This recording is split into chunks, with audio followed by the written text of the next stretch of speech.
చూడండి, నేను చిక్కుడు పాదు నుంచి కూడా చాలా చిక్కుడుకాయలు కోసేసాను ఇవాళ. అవి కూడా మీకు చూపిస్తాను చూడండి. చిక్కుడుకాయలు కోసాను ఇవాళ. నేను గోంగూర కోసుకున్నాను, మళ్ళీ పొట్లకాయలు కోసాను.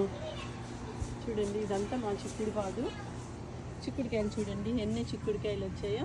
అట్లానే పొట్లకాయలు చూడండి, కొమ్మలతోనే కోసేసాను అనమాట. చిక్కుడుకాయలన్నీ చాలానే వచ్చాయి. ఇప్పుడు మళ్ళీ మీకు లోపల వెళ్ళి టేబుల్ మీద వేసి చూపిస్తాను చూడండి. ఇవాళ నేను కోసుకొచ్చిన మా పాదు నుండి వచ్చిన చిక్కుడుకాయలు, ఇన్ని చిక్కుడుకాయలు వచ్చాయి ఇవాళ. అట్లానే 2 పొట్లకాయలు కూడా వచ్చాయి చూడండి.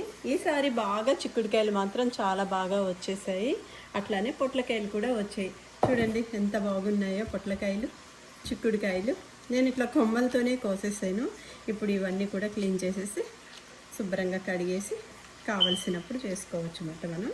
అందుకనేసి చూడండి ఎన్ని కొమ్మలు ఎంత బాగున్నాయో చిక్కుడుకాయలు, పొట్లకాయలు. చూడండి చిక్కుడుకాయలు, మా పాదు నుండి వచ్చిన చిక్కుడుకాయలు.